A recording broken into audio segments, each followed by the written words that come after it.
Les voy a solicitar su atención. El tema que vamos a hablar ahorita es un poquito técnico,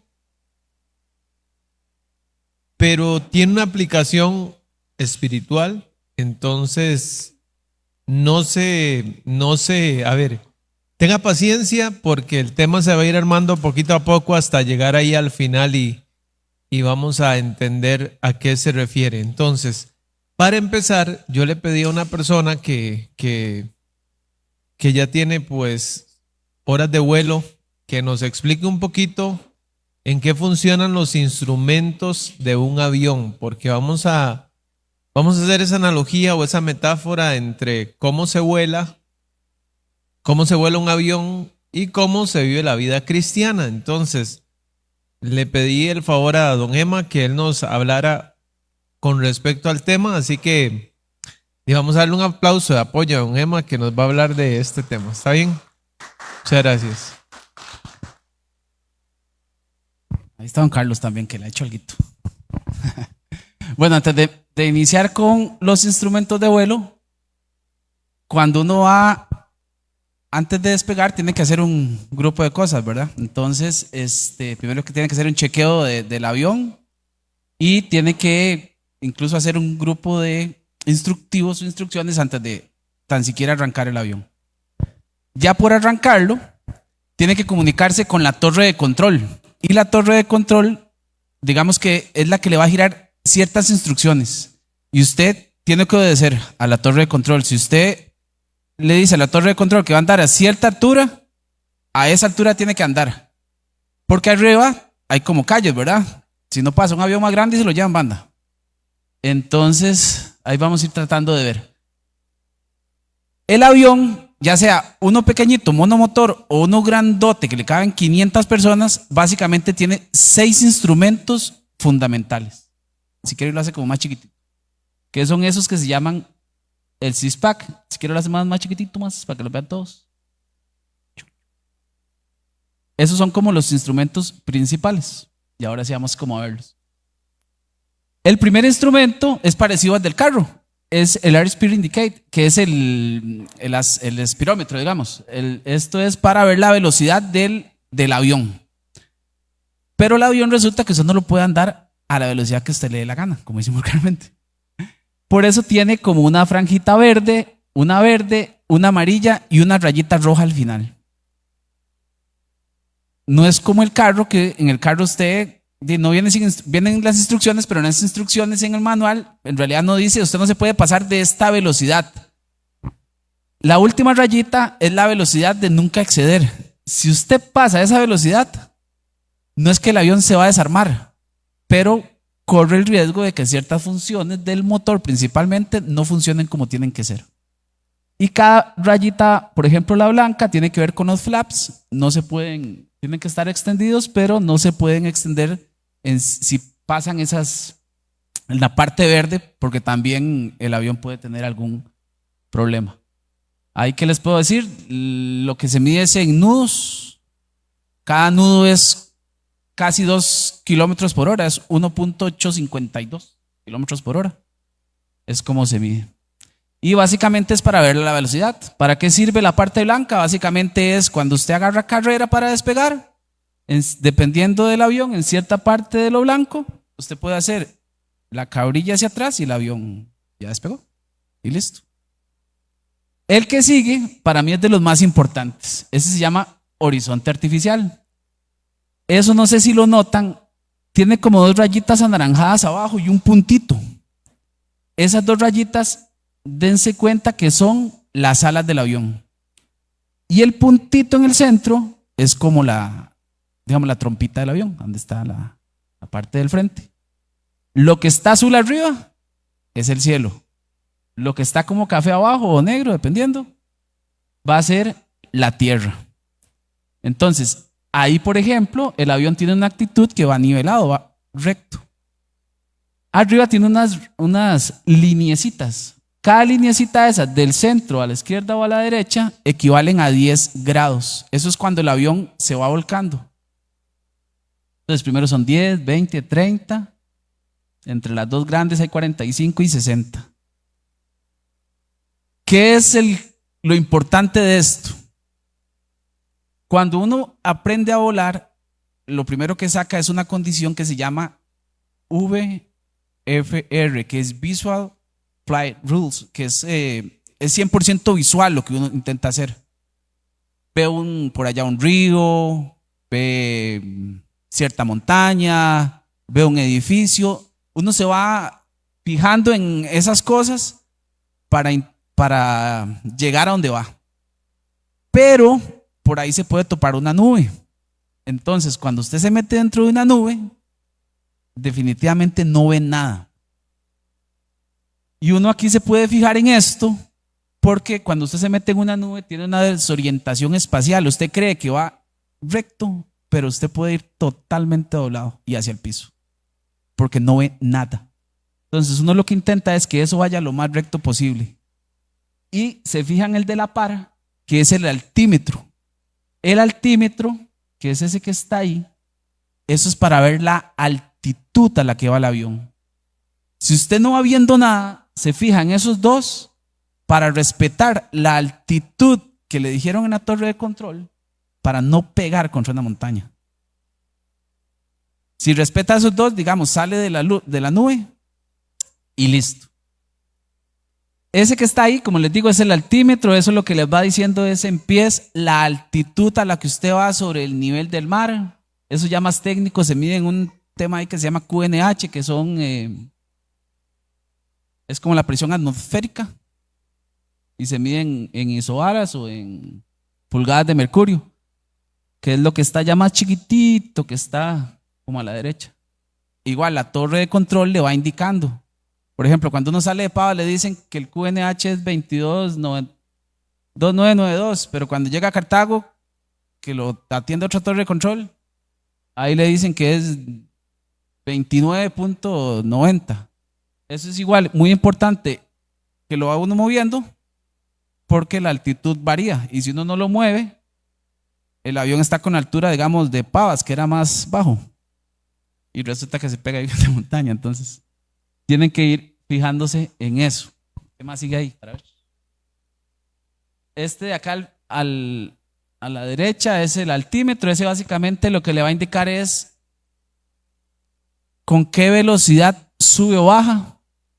Digamos, en el 5 eso se multiplica por 100, entonces son 500 pies por segundo o eso, por minuto, perdón.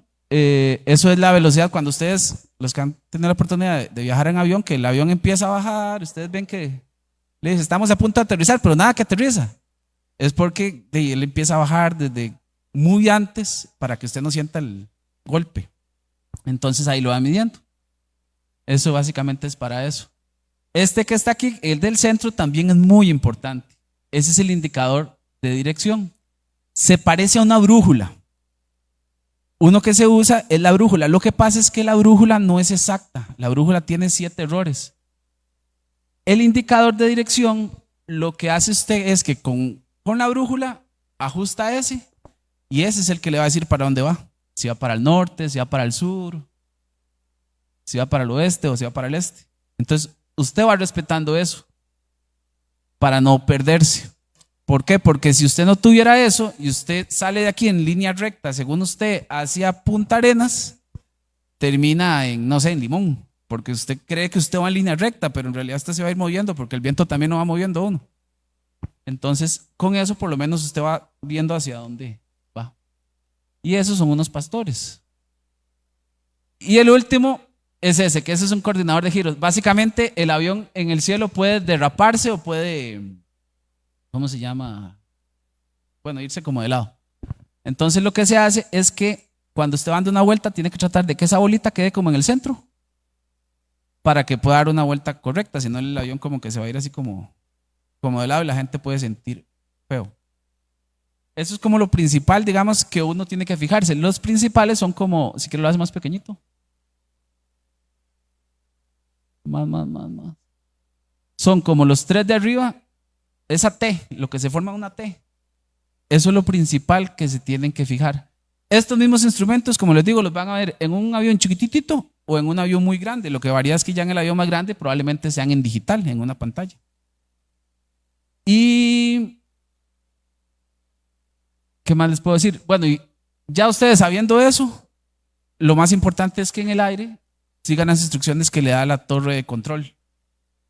Y tienen que ser muy precisas. Al principio, cuando la torre de control les habla como en chino, porque ellos hablan o muy rápido, les tiran un montón de instrucciones y uno no entiende, la verdad, nada. Entonces después uno tiene que ir como estudiando, bueno, como escuchando y escuchando y escuchando, ya con el tiempo ahí como que se afloja. Pero tiene que ir como practicando el tema de la torre de control. ¿Y qué más les puedo decir? Y no, eso es muy seguro, eso es lo más seguro que existe para viajar. Hay más accidentes en carro que en avión. Usted no ve todos los días que se estrella un avión, pero cuando se estrella sí ya está, llegó. Y lo que más se practica son los problemas que puede tener en el aire. En realidad, cuando usted anda volando y anda entrenando, no anda como turisteando, lo que anda practicando son, digamos, stall o caídas, espirales, que son problemas que usted puede tener en el aire para saber cómo va a actuar y cómo va a salir libre ante eso. Pero básicamente. Bien, hay un versículo que ustedes prácticamente, yo creo algunos se lo saben de memoria. Está en Proverbios 3:5. La Biblia dice así: fíate de Jehová de todo tu corazón y no te apoyes en tu propia prudencia. Reconócelo en todos tus caminos y él enderezará tus veredas. Eso está en Proverbios 3:6. Y el 7 dice: no seas sabio en tu propia opinión, teme a Jehová y apártate del mal, porque será medicina a tu cuerpo y refrigerio para tus huesos. Entonces, para que usted vaya viendo por dónde más o menos vamos, es que usted pueda confiar en Dios con todo su corazón, que pueda, una cosa muy importante, no ser sabio en su propia opinión, temer a Dios y seguir su voz.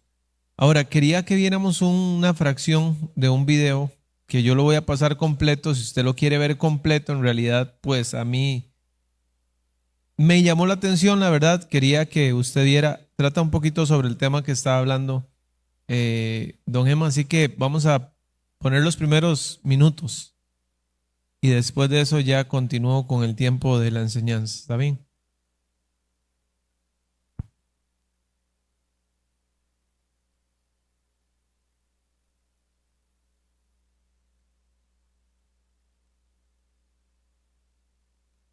Estrellas del baloncesto de su época, Kobe Bryant, de los Los Angeles Lakers, murió en un accidente de helicóptero junto a su hija y otras 7 personas. Millones lamentaron la pérdida del superestrella apenas 4 años después de su retiro, pero incluso mientras llegaban homenajes desde todo el mundo. En la ladera del sur de California, donde ocurrió el accidente, los investigadores trabajaban intensamente, reconstruyendo todas las pistas de cómo esto había sido posible. Y la historia que descubrieron era mucho más grande que el propio Kobe. De hecho, es crítica para cualquiera que vuele aviones pequeños y helicópteros, sin importar quién seas o dónde estés. La historia comenzó en el aeropuerto John Wayne del condado de Orange, o SNA, en Santa Ana, California, en la mañana del 26 de enero de 2020. En el helipuerto, un helicóptero de transporte Sikorsky S-76B de 29 años, operado por Island Express Helicopters, esperaba recoger a un pasajero muy famoso. Esa mañana, Kobe Bryant y su hija de 13 años tenían programado volar con otros 2 miembros del equipo de baloncesto de su hija, algunos padres y un entrenador.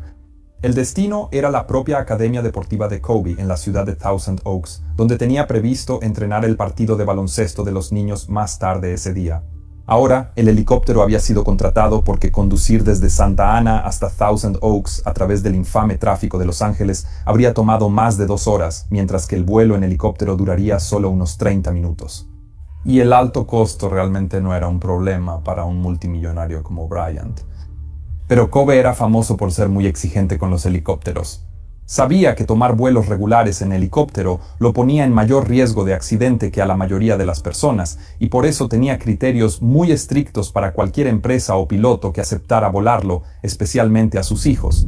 Inicialmente había contactado a una empresa de vuelos charter cuyo estilo de trabajo le gustaba, pero no tenían un helicóptero lo suficientemente grande, así que ofrecieron actuar como intermediarios para encontrar uno. Finalmente, solo encontraron una compañía de helicópteros que cumplía con los estrictos criterios de Kobe en cuanto a tipo de aeronave, reputación de seguridad y cultura empresarial. Y esa compañía era Island Express Helicopters, así que desde ese momento Kobe nunca voló con nadie más. Ahora, el negocio principal de Island Express era realizar vuelos charter entre aeropuertos del área de Los Ángeles y las Channel Islands frente a la costa, de ahí su nombre. Pero también ofrecían vuelos bajo demanda en toda el área metropolitana de LA usando helicópteros de varios tamaños. El tipo más grande de su flota era el Sikorsky S-76, un caballo de batalla probado y confiable, comúnmente usado para transporte VIP y apoyo a plataformas petroleras en alta mar. El helicóptero específico utilizado por Kobe Bryant fue fabricado en 1991 y luego adquirido por Island Express en 2015, tras lo cual fue completamente renovado para hacerlo apto para transporte comercial de pasajeros y VIP. El S-76 tiene en general un buen historial de seguridad, y este helicóptero en particular estaba bien mantenido y en excelente estado mecánico. Al mando del helicóptero ese día estaba un piloto veterano de 50 años con una muy respetable experiencia total de 8.577 horas, incluyendo 1.250 en el S-76. Y además era el piloto jefe de Island Express. Era el único piloto en quien Kobe confiaba para volar a sus hijos sin acompañantes y volaba a la familia con bastante frecuencia. De hecho, se conocían tan bien que, según se reportó, se habían vuelto amigos. Además de ser el piloto jefe, también era instructor certificado de vuelo y tierra, y tenía habilitación por instrumentos que le permitía volar en condiciones meteorológicas instrumentales, o IMC, sin referencias visuales al suelo. Pero las operaciones de Island Express se realizaban bajo reglas de vuelo visual, o VFR, lo que significa que debían mantener contacto visual con el suelo en todo momento y no podían entrar legalmente en IMC. Por lo tanto, el piloto tenía muy poco tiempo real por instrumentos, apenas 75 horas, de las cuales solo 7 fueron en IMC reales. El resto había sido simulado usando una capucha para bloquear la vista por las ventanas, y usarla es una técnica común de entrenamiento porque puede simular condiciones instrumentales incluso en un día soleado. Y eso permite realizar entrenamiento por instrumentos en cualquier momento sin esperar el clima adecuado, y además permite restablecer rápidamente las referencias visuales si es necesario. Pero usar una capucha no es tan efectivo para consolidar realmente las técnicas de vuelo por instrumentos como la experiencia real en IMC, por razones que explicaré en breve.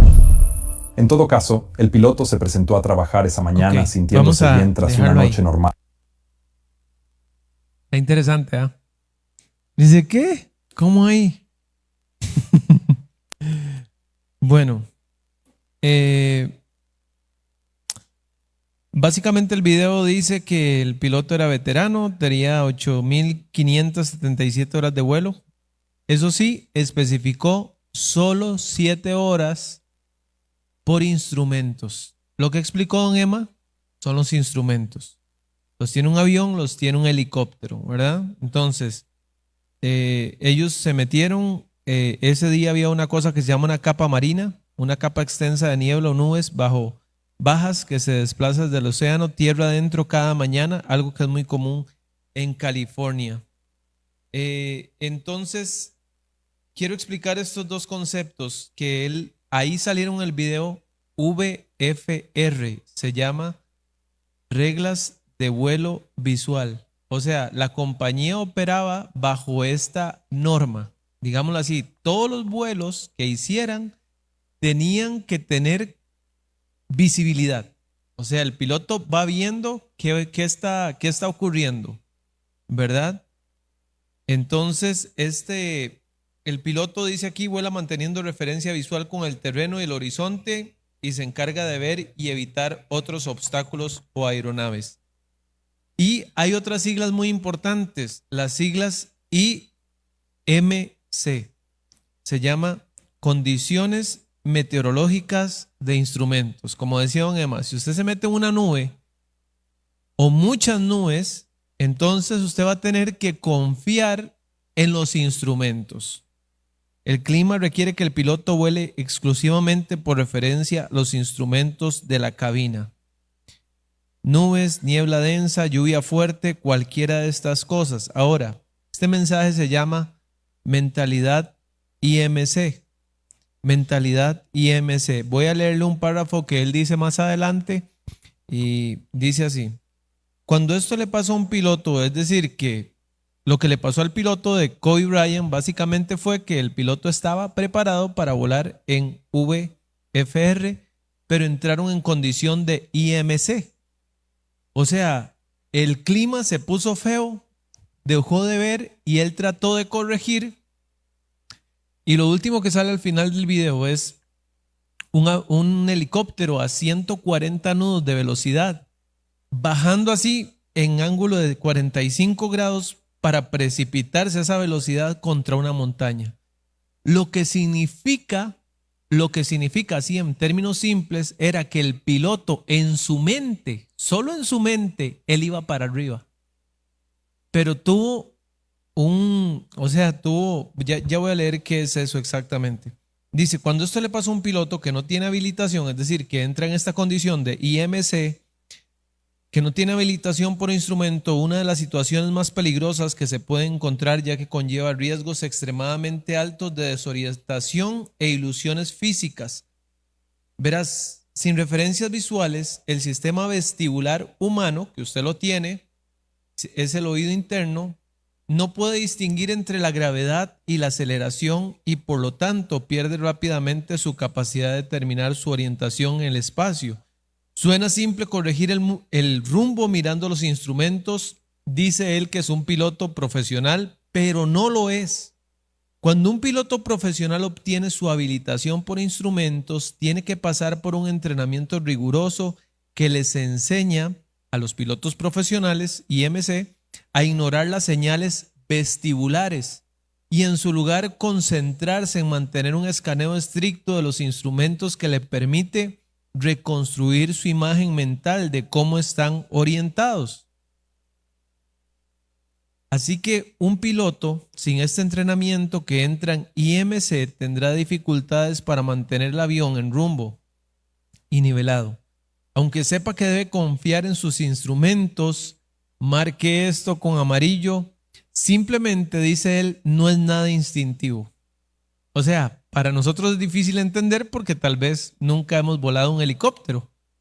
Pero si usted siente, si su mente le dice que usted va para arriba, usted sigue yendo hacia ahí. No es nada instintivo, o sea, usted siente que su mente le dice que es hacia allá. Y en realidad el helicóptero iba así. Fue el último testigo que lo vio. Iba en esta caída, el avión explotó. El helicóptero explotó y murieron Kobe Bryant, su hija y 7 personas más. Dice, además, el momento en que un piloto así, es decir, sin preparación IMC, aparta la vista del indicador de altitud por cualquier motivo, esas poderosas señales vestibulares empezarán a empujar el cerebro a hacer entradas correctivas y antes de que te des cuenta estarás metiendo el avión en una espiral. De hecho, por esta misma razón es muy difícil cruzar un campo con los ojos cerrados. Si alguna vez lo intentas, descubrirás que prácticamente terminarás caminando en círculos. En aviación, ese efecto es tan peligroso que todos los accidentes de VFR que entran en IMC son la principal causa de muerte entre pilotos privados en todo el mundo.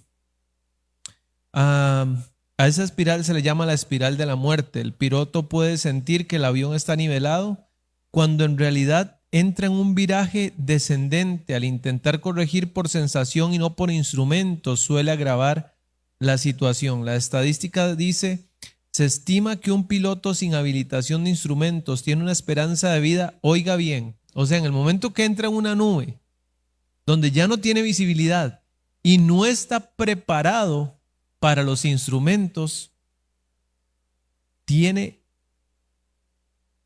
una esperanza de vida promedio de 178 segundos. Una vez que entran nubes densas, pierde la visibilidad.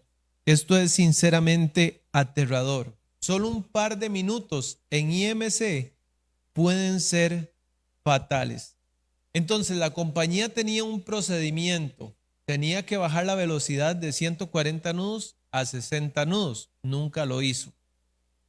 Tenía que poner el helicóptero, o sea, ponerle más torque para que el helicóptero pudiera, por decirlo así, parar en el aire y luego subir, ¿verdad? Pero él no hizo nada de eso. Ahora el video explica por qué razones pudo haber sido que él no hizo nada de eso, ¿verdad? La presión tal vez de llevar un famoso, de llevarlo en cierta cantidad de tiempo, de no sé, un montón de cosas, ¿verdad? Y él tenía que realizar un viraje de 180 grados, realizar un regreso básicamente para encontrar un helipuerto es más cerca. Obviamente tendría que mandar a la gente en taxi y esto no es nada raro, digamos, la compañía lo había hecho un montón de veces. Voy a leer estas estadísticas antes de hacer una aplicación. De hecho, 1/3 dice de los accidentes de VFR en IMC involucran a un piloto con habilitación por instrumentos. No sé si esto se entiende, pero básicamente incluso las personas que han sido preparadas para no ver, digámoslo así, también se estrellan. ¿Por qué se estrellan? Básicamente por confiar en su propio instinto antes que ver los instrumentos, ¿verdad? Entonces, ese piloto lo que decía era, las dos cosas que realmente permiten que un piloto vuele con seguridad en IMC, es decir, condiciones climatológicas de no visibilidad, por decirlo así, son, número 1, mentalidad instrumental. Y número 2, así como una experiencia reciente. Lo más probable es que sus habilidades de vuelo por IMC estuvieran bastante oxidadas, dice él, y para empeorar aún más las cosas, hay pocas probabilidades de que hubiera desarrollado, dice él, una mentalidad instrumental. Es decir, básicamente como decimos en buen tico, al mejor mono se le cae el zapote, porque este hombre no tenía poquitas horas, tenía casi 9,000 horas de vuelo, casi 9,000 horas de vuelo. Sin embargo, esta condición de no ver era ilegal para esa empresa. Ilegal, ¿por qué? Porque se certifican y los pilotos también se certifican y todo eso. Ahora, hermanos, esto que decía don Emma, digamos, el horizonte artificial. Nosotros tenemos algo que cuando usted no ve el horizonte real, porque tal vez usted entró en IMC y cuando usted entra en IMC es una nube, es una tormenta, quizás es una tentación, quizás son presiones de la vida, que son situaciones que no son condiciones normales. Puede ser que usted diga, ya yo me la he jugado y yo he andado por la vida mucho y a mí, nunca me he estrellado. Vea que siempre me ha ido bien, todavía estoy vivo. Y sí, pueden ser muchas horas, pero nosotros ocupamos consultar la palabra que es la que le dice a usted qué es arriba y qué es abajo. No importa si siente que vas en picada, la Biblia dice que Dios tiene el control y ese es tu horizonte real. La oración es el radio, el control de tráfico aéreo. Otra de las cosas que influyó en que este avión se estrellara es que en realidad este helicóptero, es que él tenía que estripar un botón para decirle a la torre de control dónde se encontraba, en qué condiciones se encontraba. Había un cambio de controlador de vuelo y todo esto, además de la velocidad, además de que obviamente este hombre ¿cómo decir? Se confió, ¿verdad? Todo esto dio al traste con el viaje y las personas que llevaba. Vamos a ir a un versículo muy conocido, Jeremías 17:9.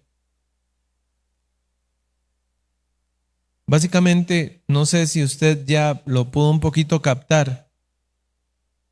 Lo que estoy haciendo referencia es al error de confiar en los sentidos. El error de confiar en los sentidos. En la niebla, el oído interno te dice que estás nivelado, cuando en realidad vas en espiral. A mí me pareció muy interesante esto, porque yo digo, a ver, ¿qué fue lo que pasó con Israel en el desierto? Básicamente, la Biblia dice en Deuteronomio 1:2, si no me equivoco, que 11 jornadas hay o sea, como decir, desde Egipto hasta la tierra prometida. Básicamente lo que hay son 11 días. O sea, lo que a ellos les iba a tardar el viaje de Egipto a la tierra prometida eran 11 días. ¿Y cuánto duraron? 40 años en una espiral casi eterna. Bueno, ¿qué dice Jeremías 17:9? Engañoso es el corazón más que todas las cosas y perverso. ¿Quién lo conocerá? Aquí vemos, hermanos, que el corazón es un instrumento descalibrado. Descalibrado, igual que el sistema vestibular. A ver, nosotros tenemos 3 formas de equilibrarnos. Por la visión. Es una de las formas. Yo digo, ya yo veo las gradas, ya yo sé más o menos, mi cerebro está interpretando todo el terreno para bajar de aquí. Luego también el oído es parte del equilibrio y además un sistema que tiene que ver con los músculos y con bueno, tiene que ver con los nervios y todo esto, ¿verdad? Es otra parte del engaño. Pero aquí dice la Biblia que el corazón es más engañoso que todas las cosas y que nadie lo puede conocer. Entonces puede ser, yo lo veo así, que en la vida cristiana todos somos pilotos, todos estamos volando. Lo que pasa es que podemos habernos acostumbrado, como el piloto de Kobe Bryant, a volar con visibilidad. O sea, podemos ir por la vida siempre y cuando nuestra fe va ahí, siempre y cuando puede ver. O sea, mientras que usted puede ver, usted dice, yo voy por ahí. Si ya Dios le pide meterse en un lugar donde usted no puede ver, uno dice, mejor doy la vuelta y me voy, mejor no lo hago, mejor no me meto en esa situación, ¿verdad? Proverbios 14:12. Vea lo que dice Proverbios 14:12.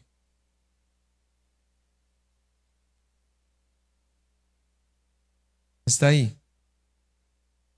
Hay camino que al hombre le parece derecho, pero su fin es camino de muerte. Esta es la definición perfecta de una espiral de la muerte por desorientación espacial.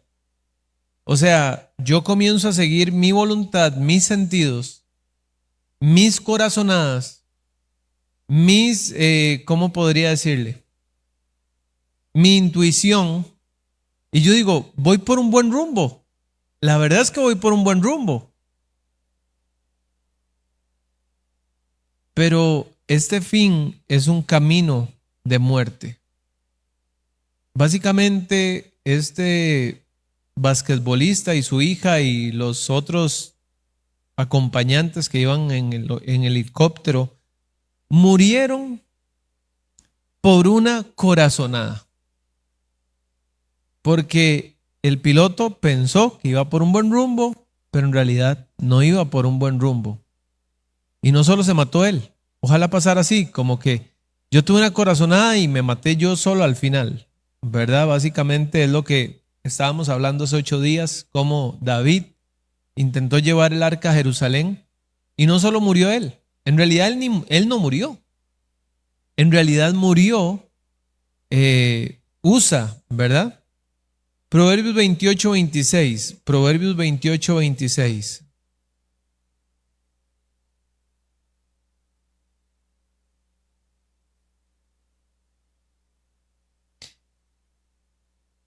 ¿Qué dice ahí?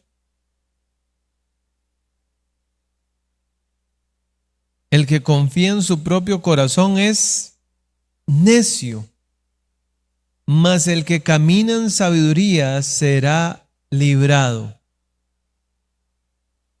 Yo tengo que decidir qué voy a hacer, si una persona necia o si voy a caminar en sabiduría, básicamente. Ese versículo que yo les digo mucho, sea Dios veraz y todo hombre mentiroso. O sea, yo puedo estar en mi mentira mientras que pueda ver, mientras que no esté en una nube, puedo volar en VFR, como decíamos ahora. Pero cuando yo entiendo que Dios es veraz, entonces entro en una mentalidad diferente. Yo puedo caminar en medio de las nubes, en medio de la tormenta, porque básicamente tengo esa mentalidad, tengo esa preparación, tengo esa disposición. Ahora, el horizonte artificial no miente. Digo, este hombre se hubiera fijado en eso, se hubiera dado cuenta cómo estaba. Lo que pasa es que otra vez, repito, eso es contraintuitivo. O sea, usted ve el instrumento, usted dice, ¿y si el que se está equivocando es el instrumento y no yo? Entonces usted sigue su instinto, pero el accidente demuestra que el que se estaba equivocando era el piloto y no el instrumento. ¿Ya? La Biblia dice, lámparas a mis pies tu palabra. Salmo 119:5. Yo le voy a decir de qué trata este mensaje, hermanos. Básicamente, este mensaje trata de que usted tenga una vida en la palabra. De que usted pueda leer la palabra de Dios todos los días. Porque usted no solamente tiene horas de vuelo. Lo que él decía, y este hombre que estaba hablando, él es un piloto de vuelos comerciales. Entonces, un piloto de vuelos comerciales, digámoslo así, si las ventanillas del avión fueran negras, podría despegar ese avión y aterrizarlo sin necesidad de ver. Básicamente, o sea, tiene las ventanillas, pues porque a veces se necesita interpretar la información de los instrumentos a través de la vista, pero ellos podrían volar sin necesidad de ver, porque esta es la capacitación superior. Digámoslo así, si yo le dijera a ustedes, ¿qué sería ideal? Aprender a manejar, un ejemplo, un carro automático o un carro de marchas. ¿Qué es ideal? Y de marchas, porque luego ya si usted agarra un automático es más fácil. Si usted aprende a volar en IMC, o sea, en condiciones climatológicas complicadas, luego volar cuando usted puede ver va a ser mucho más fácil.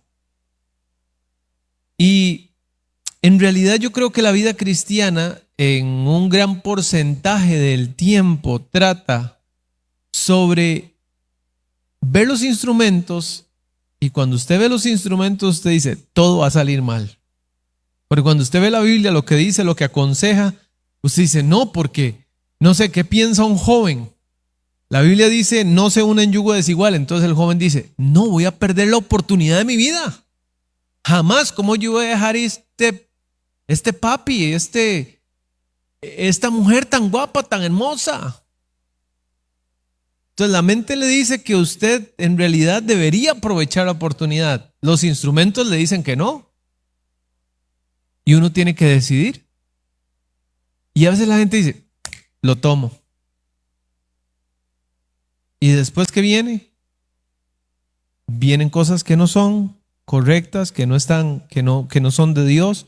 O yo tomo una decisión X o Y, digamos, cualquiera, para no poner un ejemplo específico. Pero en realidad yo debí haber tomado esa decisión a la luz de los instrumentos. Y en realidad, para no hacerlo tan confuso, para mí este es el instrumento. O sea, yo tengo que ir a esto y no va a haber forma de que yo me equivoque.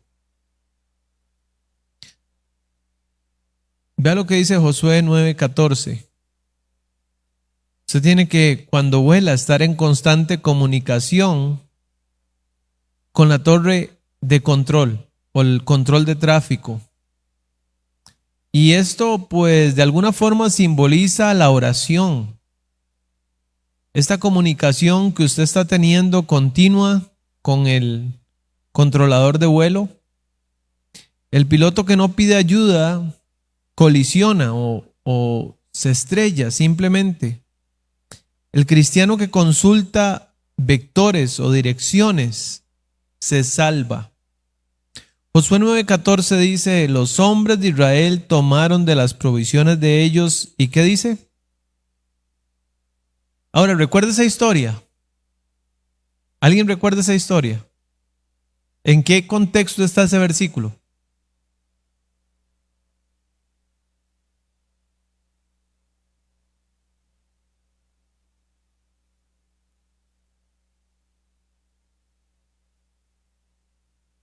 Esa es la historia de los gabaonitas. Y Dios le había dicho a ellos, Dios le había dicho a los israelitas, que cuando entraran a la tierra prometida tenían que destruir a todas las naciones y no hacer pactos de paz con ninguna nación, con ninguna nación.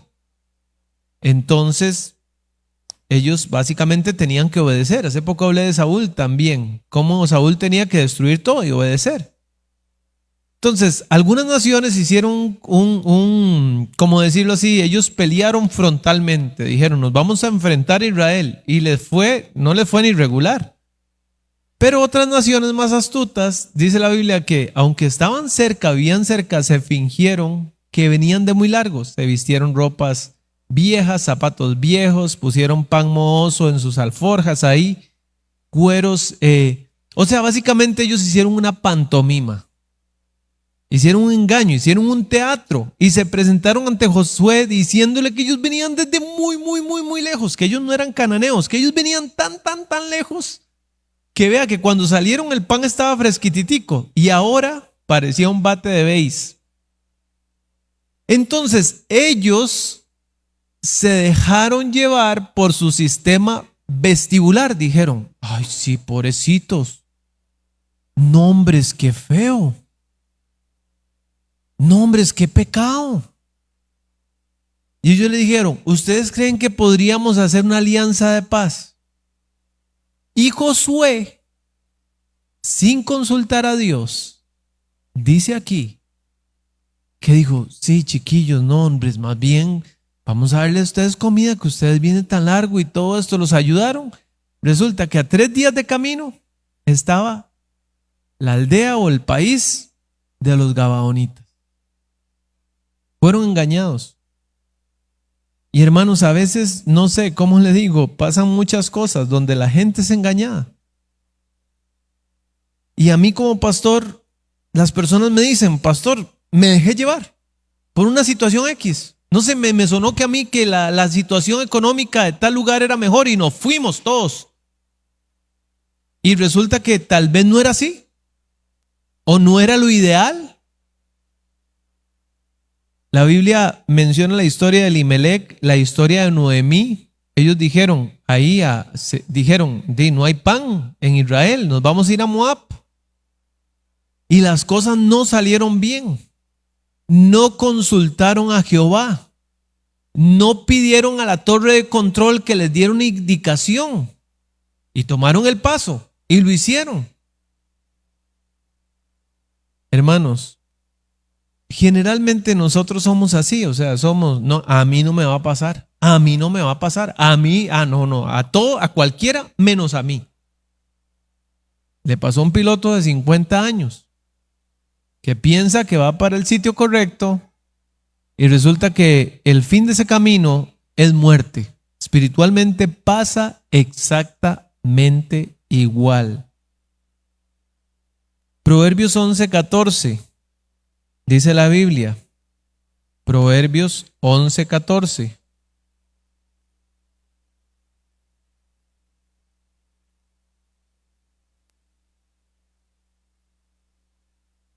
Donde no hay dirección sabia, caerá el pueblo. Mas en la multitud de consejeros, ¿qué hay? Seguridad. Entonces, resulta que don Carlos es un piloto. y don Andrés es otro piloto, y don Rodrigo es otro piloto, y resulta que don Rodrigo ha volado por las montañas, ahí, no sé, de California. Entonces le toca ir a don Carlos, y antes de ir le pregunta, don Rodrigo, ¿usted me daría un consejo, ya que usted ha volado tanto esa zona? En la multitud de consejeros hay seguridad. O sea, cuando un piloto consulta con otro piloto, tal vez veterano en esa área o que ha pasado muchas veces por esa situación, entonces es más probable que le vaya bien. Es más probable que le vaya bien. Si a nosotros no nos gusta consultar y decimos, no, yo lo hago, yo no ocupo preguntarle a nadie, yo no ocupo preguntarle a don Javier, a mí, más bien yo sé mucho más que don Javier, yo me mando. Filipenses 4:6 dice, por nada estéis afanosos, sino sean conocidas vuestras peticiones.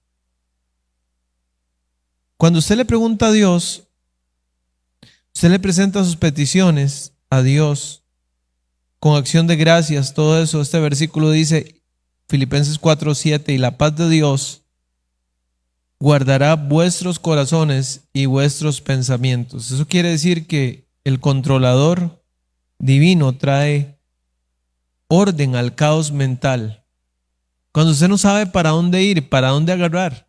Ahora, repito, el video explica que seguramente este hombre, con un sentido de responsabilidad de que tiene que cumplir el propósito de ir del punto A al punto B, prosiguió con el plan. Si a mí me dicen, ¿qué prefiere usted? ¿Tardar 2 horas en el tráfico y llegar vivo? ¿O que sigamos y nos matemos? Yo le digo 3 o 4 o 5 horas, hasta me voy a pie, pero no se estrelle. Pero si consultamos a Dios, Dios dice, no se afane, no se preocupe, más bien hágame saber sus peticiones. Búsqueme, consúlteme y consulte con otras personas, y eso es que usted va a ser sabio. Y por último, hermanos, como le puse al mensaje, tenga una mentalidad instrumental. O sea, básicamente usted tiene que hacerse la idea de que usted va a volar siempre, siempre, siempre en condiciones de IMC. O sea, en condiciones climatológicas de no visibilidad. Usted va a volar siempre en esa forma. O sea, que usted diga, Dios, en realidad, yo no ocupo ver. En realidad, yo entiendo que mi corazón me engaña. ¿Sabe qué vamos a hacer de ahora en adelante? Yo me voy a poner una venda en los ojos y usted me va a llevar de la mano. Y usted me va a decir si agarro para la derecha, o si sigo por el centro, o si agarro para la izquierda, pero básicamente yo voy a hacer como un títere. Donde usted me diga que yo vaya, yo voy. Y usted no se va a equivocar de esta forma. Segunda de Corintios 5:7 dice, por fe andamos, no por vista. Este es el lema del vuelo IMC. Ignorar lo visual y confiar en los instrumentos. Si la Biblia dice algo, puede ser que yo esté pataleando, perdón la expresión, y que yo esté quemándome por hacer lo contrario, pero no lo voy a hacer. Ustedes dicen, ¿qué puede terminar un poquito de indisciplina? El promedio son 178 segundos en lo que usted entra en una bruma, entra en una espiral, entra en una condición de engaño mental. 178 segundos y usted pasa a la historia. Usted dice, bueno, por dicha yo no vuelo, pero déjeme decirle que siempre está volando. Siempre está volando.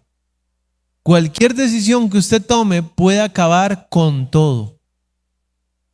Con todo, literalmente. Hermanos, Proverbios 3:5, que fue el versículo que leí al principio. Proverbios 3:5 dice así: Fíate de Jehová de todo tu corazón. ¿Sabe qué significa eso? Yo les conté la historia de un hombre, ¿verdad? Que se llama Travis Pastrana. Él se aventó de un avión sin paracaídas. ¿Sabe qué es confiar en Jehová de todo su corazón? Es que usted diga, Dios, yo me tiro y si usted me ha dicho a mí que usted me va a agarrar, yo confío. Y este hombre se tiró, confió en que 2 amigos lo atrapaban. Y usted dice, ¿y si no me atrapan?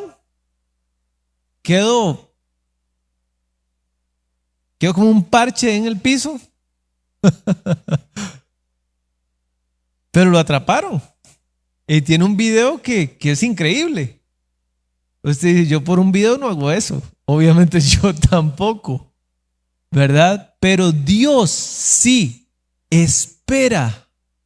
Dios sí espera, hermanos, que usted confíe en Él.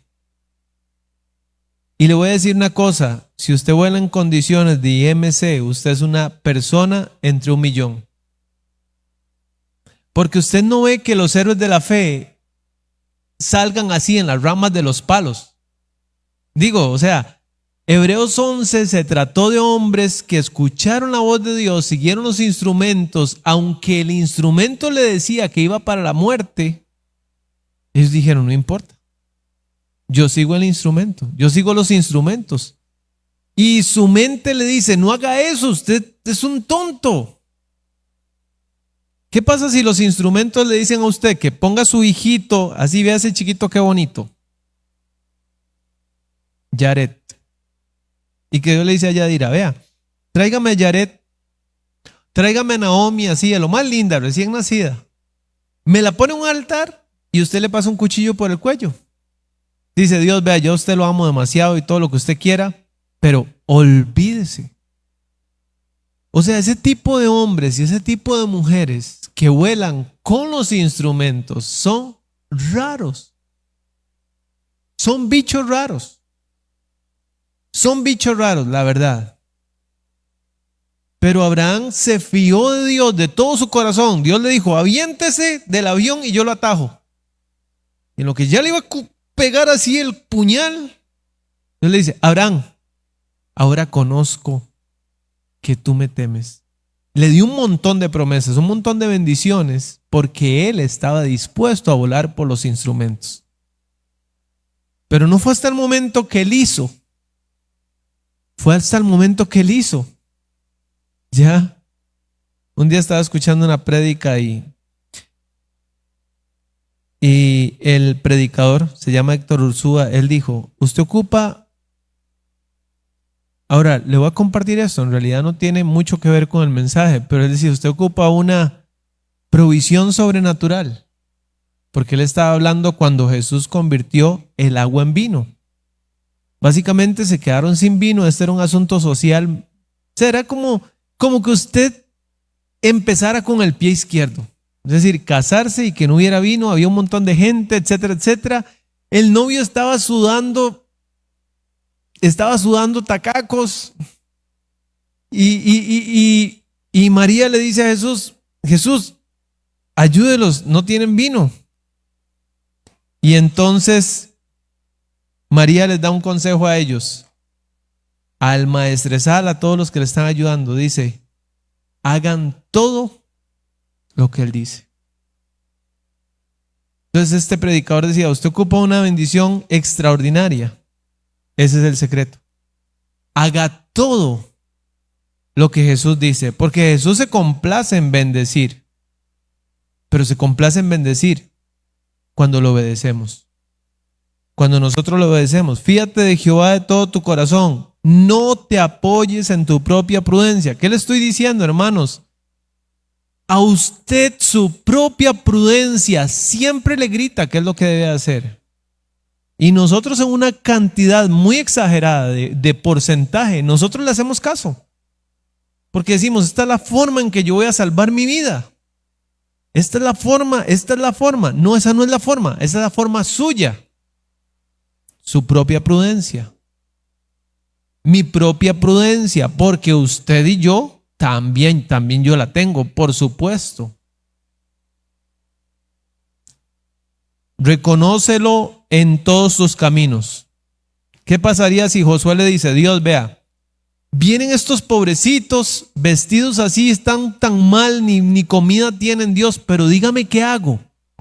Dios, te reconozco en este camino, dígame qué decisión tomo. Dios le hubiera dicho, no haga pacto con ellos porque ellos viven aquí a la vuelta de la esquina y son cananeos. ¿Sí o no? ¿Tiene Dios ese poder de hacer eso? Sí, pero nadie consultó a Dios. Nadie consultó a Dios.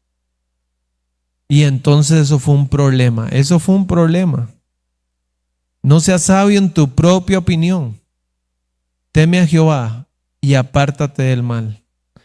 La mentalidad IMC es la habilidad de ignorar lo que sientes para creer lo que el instrumento indica.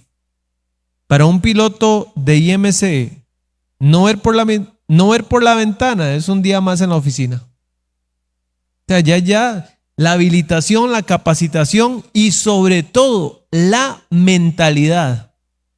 Porque cambiar de mentalidad, es decir, ir viendo el trayecto de un pronto a otro, tener que buscar los instrumentos para poder guiarme por ellos, y en cuestión de menos de 3 minutos, la nave está estrellada, explotó. Y bueno, repito, hermanos, voy a finalizar con un consejo. Busque un plan de lectura sustancioso. Yo les dije a ustedes cuando finalicé el año pasado, yo hice un plan de lectura de 4 capítulos y yo dije, la verdad es que este otro año voy a ir suavecito, voy a ir sacándole el jugo a los pasajes que yo me voy encontrando y voy a ir tal vez a un capítulo por día. Y empecé un plan de lectura de la Biblia en 90 días. Yo dije, y si es así, casi la leo 3 veces en el año. Ahora, tengo atrasados ahorita como 34 días, porque son como 13 o 12 capítulos por cada día. Pero no importa, hermanos, lo que quiero decirle es, tómeselo muy en serio. Hágalo su mentalidad, así casi como su mascarilla, que usted dice, yo no ocupo ver. Dios es veraz. Yo soy mentiroso. Yo me miento, yo me engaño a mí mismo. Yo tengo que guiarme por el instrumento. Y cuando usted se guía por el instrumento, tiene pues resultados maravillosos. Maravillosos. Tómeselo muy en serio. Desarrolle una mentalidad de instrumentos.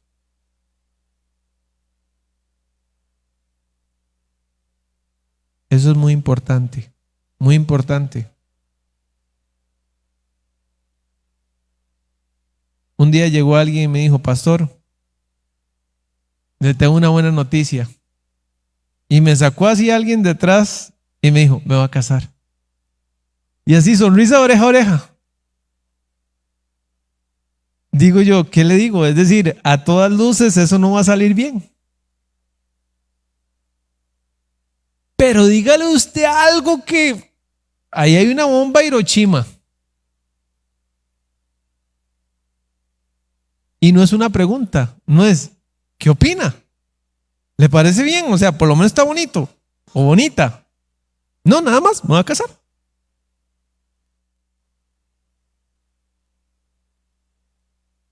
Y terminó estrellado eso en una colina. Hermanos, pida sabiduría de Dios. Yo no estoy diciendo, búsqueme ahí, estéme llamando, estéme escribiendo mensajes. Usted tiene a alguien, la Biblia dice en Isaías 31, hay del que busca consejo y no de mí, dice Dios. Así, directo. Pobrecito, qué triste, ese ahí es como de tristeza, como de dolor. Qué triste, qué dolor si una persona busca consejo y no es de mí. Entonces, hermanos, les animo a que podamos tener esta mentalidad de instrumentos. ¿Está bien? Padre Celestial, yo no sé, espero que todos podamos estar realmente convencidos de lo que la Biblia dice. Yo ni siquiera sé si estamos realmente convencidos de lo que la Biblia dice. Algo tan sencillo como que el corazón es engañoso y perverso. Eso es muy sencillo, eso es muy bíblico. Pero nosotros seguimos dejándonos guiar por vista. Seguimos dejándonos llevar por instinto, por corazonadas, por preferencias personales, por nuestra propia opinión, por nuestra propia sabiduría. Y nos cuesta horrores fiarnos de Jehová de todo nuestro corazón, como dice Proverbios 3:5. Fíate de Jehová de todo tu corazón. Es básicamente, abandona ese tipo de vuelo VFR, ese tipo de vuelo en el cual uno se dirige por ver, y métase en el mundo donde usted deja que Dios lo guíe, deja que la oración lo guíe, deja que el Espíritu Santo lo guíe y que lo guíe a través de la Biblia. Queremos tomarnos este tema, Señor, muy en serio. Queremos que nuestros hijos conozcan la Biblia, que sepan los instrumentos y que puedan guiarse por ellos. Te lo pido, Padre Celestial, en el nombre de Cristo Jesús. Amén y amén.